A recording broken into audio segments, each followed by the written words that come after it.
I'm above the Celeb Sea, a stretch of tropical water situated between Malaysia and the Philippines. Heading for a group of islands with almost no habitation on them. Part of the biggest archipelago on Earth.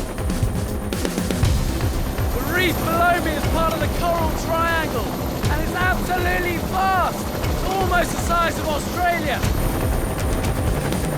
I'm going to show you how to stay alive on remote islands like these, where so many castaways before me have failed. Okay, we need altitude. Let's take us up. Okay, let's go. This will be the ultimate challenge. Okay, about 30 seconds. We're at 10,000 feet. This is one jump I've got to get right. Okay, it's climbing out now. Here goes.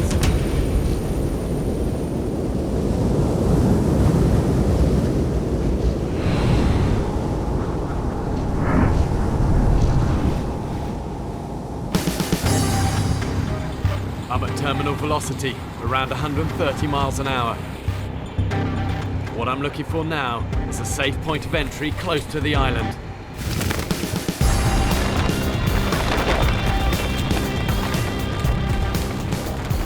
I can't land on the island. Just trees and cliffs. The beach is too narrow and the reef will cut me to shreds. I'm heading for deep water. I need to land this well. It's difficult to judge distance with just ocean beneath me. Ready for impact. You gotta fly it all the way in.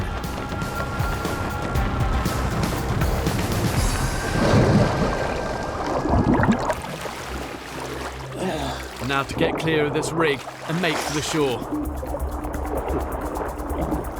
It doesn't look very far from here, but love from experience, distances at sea can be deceptive. What you think might only be half a mile can often end up taking you ages. Come on, you need to stick with me on this bit.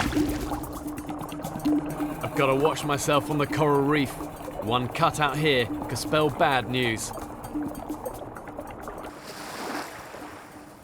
Steep-sided islands like this are thought to be the remains of the cone of a volcano, most of which has now been eroded away. It's a remote and hostile environment that has had little human interference. Nothing very beachy coconut about this island, look. The primary rainforests are hard places to survive. Everything's just locked into a battle here. A battle for light and for survival. That's what makes them tough. Let's head up first. To understand what's available on the island, you need to get a clear view. And for that, you need high ground.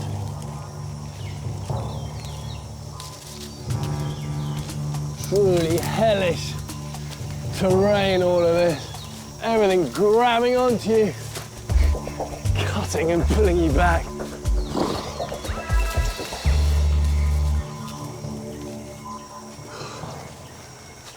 I'd never get up this, look. That is all just so slippy. It seems fine, look. That goes all the way to the top. But it's way too thin to be able to hold on to that. These ones are a bit thicker.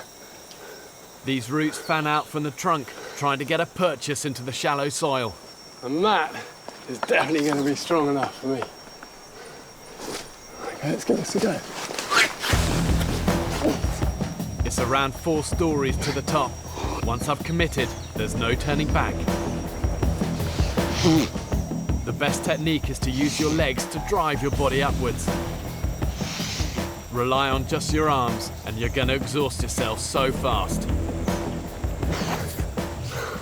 These sort of things, you just got to pace yourself. Doing a climb like this is possible now, but as your body weakens with limited food and water, it could soon become impossible.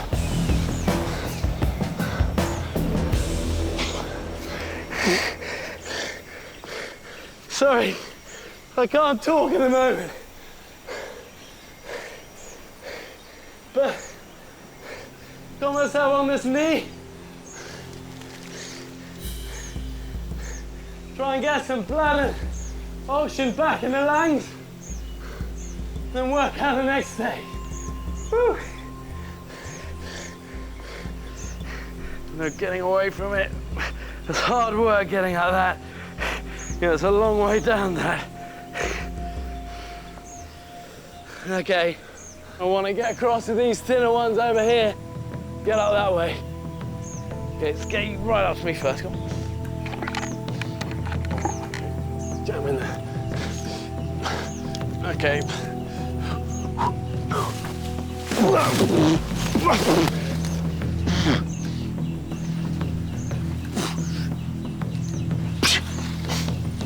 These thin vines feel strong enough to take my weight, but they're much more difficult to climb, especially as my arms feel like lead weights now. Pretty darn awkward position.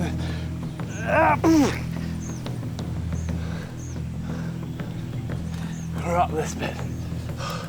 Just gotta get to the top, and then I can sort out my next move. It's good now, it's good. I feel like I've done one of those military PT rope sessions. Thing is, you just can't see anything through all this canopy. Just keep moving on. See if we can get a view out from over there.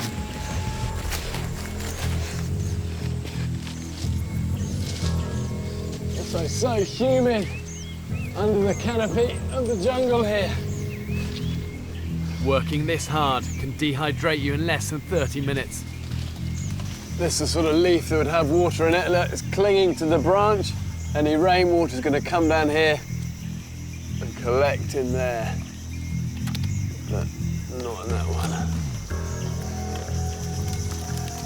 The survivor needs to build a mental map of where they are, detailing resources and layouts as you discover them.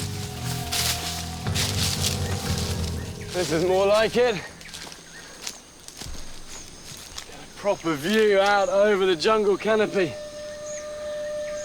Basically, we've got a big land mass over there, steep banks on both sides, and then dense jungle canopy as well down below. Get deserted on an island, and you'll need a base. The shoreline's a perfect place.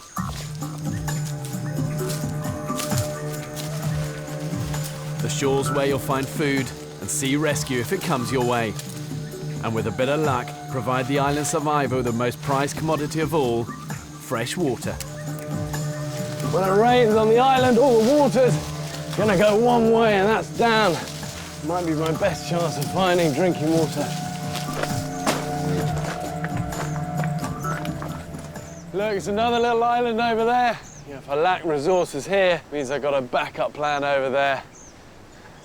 For the time being, though, we need to find out exactly what we've got on this island. Okay, come on. Scavenging is a key element to survival, and the shoreline is a great place to find materials. So much of survival is just about seeing things differently. The clamshell, great for collecting water when it rains. Take that. Yeah, look, even this sort of thing. Not quite sure what I can do with that, but we come back for that, even if it's only for firewood. You may not need the stuff now, Little bottle as well. but it might come in use later. One man's junk is another man's treasure. It's a good haul. Now to move on and see what else this island has to offer.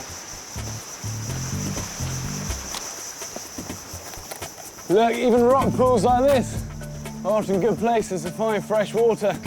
Get all these like pockets here. And if it's rained after the tide has gone out, these will often be full of drinkable water. Oh, but no, not that. That's really salty.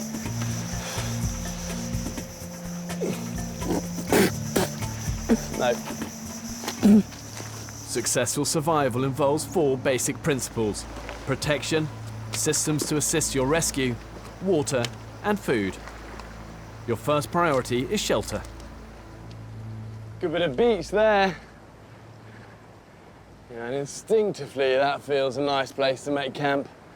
And actually look, that's going to be a great place for a signal fire. Got really good 180-degree views. Try and spot any passing ships. So far my search for fresh water has been fruitless. Looking for just signs of any seeps, trickles of rainwater. It's dry now, but if it rains, this will make a good water trap. Also, look, reef. And that's going to be my source of food.